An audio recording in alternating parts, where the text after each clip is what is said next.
Okay, wait. So if you're saying Paul isn't getting sound advice, which would be perfectly fine if you believe that, but there's no reason to like call him a pervert. That's just like unnecessary.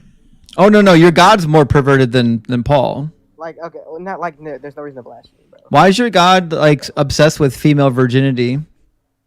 Like, what are you like? What female virginity was supported within Jewish literature, like ancient Jewish. Right, but why is your God only obsessed with female virginity? How come he never mentions male virginity?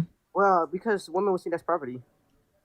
I agree. Wow. Yeah, to God thinks that women are property. Well, you're making your God sound worse and worse. We don't got to do anything for you. No, that's society. Like in society, women will see that's property. I don't have like your God treated them like property. Well, like what progressive revelation? I don't like. Your God said that you can sell your daughter as a slave in Exodus 21. Do you think that was a good law? Yeah. That was a good law. Yeah, for the time being, yeah. Why was it good? What made it good? Because again, progressive revelation. What was the alternative? What was the alternative? Like you want a specific alternative to that? I wouldn't believe that this is like a dilemma. It has to be either or. Can you imagine a better alternative? No.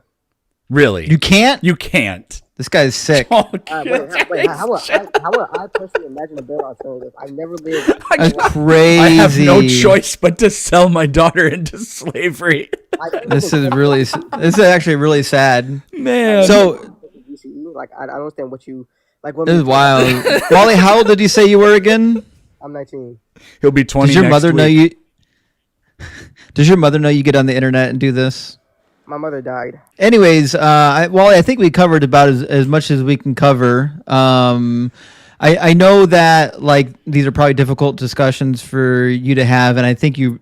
In your head, you probably think you did very well, but I want you to go back and watch this video on YouTube after it posts and really like wrestle with whether or not the nonsense that you're spouting makes sense or whether or not you're just repeating talking points you heard from somebody because deep down inside you know that your God gave really silly commands. Well, again, again, I believe God can condone something that's bad for the sake of progression. Does he have to? Yeah. Was there anything he has to? What was stopping him from just saying don't own slaves? Yeah, I would say he had to because he's pure act. He doesn't have. You don't even know what that word means. What was stopping him from giving a command to not own slaves? Again, the compromise with the people of Israel.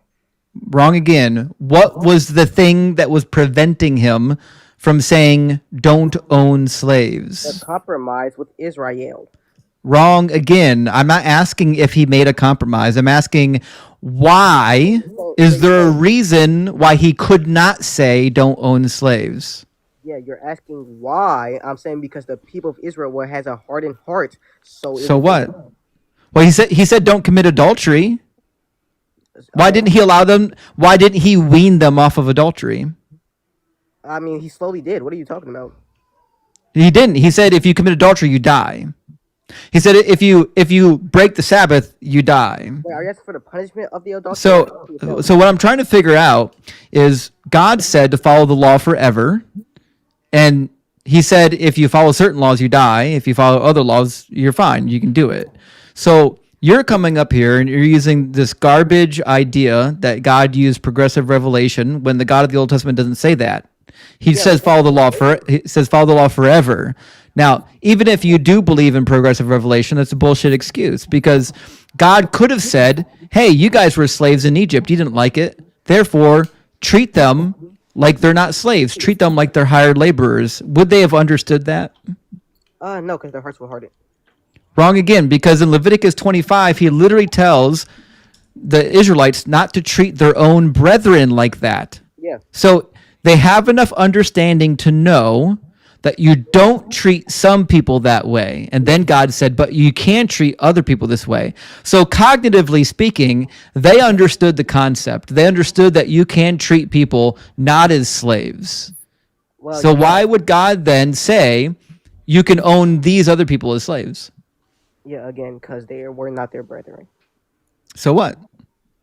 What do you think that's a difficult concept to understand? Do you need to know calculus? Yeah, for the people of Israel at the time, yes. But you're scaring me with your lack of ability to reason. So you're telling me that the Israelites didn't know how to comprehend that you should treat these foreigners the same way you treat your own? For the people of Israel, yes, I'm not disagreeing that the people of Israel were bad Okay, people. so then God's commands to treat the sojourner wouldn't have made sense to them. So why did he give them that command? If they can't understand how to treat foreigners, why would he tell them to treat the sojourner well? Because it's still progressive. Why would he tell them to treat the sojourner well if they have no idea what that means? Yeah, again, progressive. Like You're not answering the question. You're saying they don't understand what it means to treat foreigners well, which means I'm not saying they don't understand. I'm saying they which won't do it. okay, so can they understand it or not? Oh wait, yeah. I thought you meant by understand. I thought you meant will they actually do it. Yes, I believe they can understand it. I just believe their hearts. Okay. It doesn't matter if they would do it because they didn't do anything anyways. They didn't follow any of the commandments anyways, so that's irrelevant. So God isn't giving commandments just because he thinks, oh, I think he'll follow this one. But listen, they're not going to follow this, so I just won't give it to them. That's bullshit because they don't follow any of the commandments. Wait, I mean like be as to like whose standard? No, there's no standard in my worldview. We're talking about your standard right now. So you're saying that God gave commandments that they would follow, but that's bullshit. They didn't follow the commandments. That's why God had to continually whack them. So saying that God gave commands that they would follow and then didn't give commands because they wouldn't follow them is a bullshit progressive revelation excuse. It's garbage. It doesn't hold up. You're saying it's BS progressive revelation, but BS to progressive revelation to what standard? There's no standard. We're talking about your standard. Your standard is that for 1,500 years, God was okay with slavery. God was okay with women being raped as long as you pay the bride price. God was okay with women being stoned for not bleeding on their wedding night. And you're telling me that you're perfectly okay with this, which tells me all we need to know about you. It tells me that we need to check your hard drives. We need to check your basement. And we probably need to call your parents, in fact. Wait, like again, Ari said these things weren't universally morally good. I think you're like missing the point of what I'm trying to say. They were never good. I mean, like again, to what standard? The problem is that it's According to your internally standard. inconsistent because everything Justin was trying to tell you about, how come we have this story of treat the foreigner well, while at the same time you can enslave the foreigner? And according to you, it's because the Israelites were incapable of seeing outsiders the same as them. Yet God can give a commandment to treat the foreigner with grace. So then he could give the command to treat the foreigner with grace and abolish slavery. But no, it doesn't work that way. So like, not capable of seeing, but like just like very stubborn to do. But they were stubborn on all of the laws. It doesn't matter if you think they were going to follow the laws or not. God shouldn't have told them to do things that they shouldn't be doing. And remember, I've said it 500 times, Wally. The God of this book says to follow these laws forever. Yeah, no, I would just like I would disagree. That's what the passage was trying to convey. It does say that. It says to follow the law forever. In doing so, you'll be doing what is good and right in the sight of the Lord your God. And even during the Messianic age, according to the book of Ezekiel, according to Isaiah 66, according to the book of Jeremiah, chapter 23 and 33 and chapter 30, the law of Moses is going to be in effect when the Messiah comes. It says in the book of Jeremiah that they're going to give burnt offerings. They're going to give grain offerings, just like in the time of Moses. I mean, that's fine. The law's not going anywhere, buddy. This is the lie of Christianity. This is why the Jews did not accept Jesus, because Jesus' message contradicted the Old Testament. He was a fraud. He was a fake. There's no reason to say that, bro. Like, it's true. all right.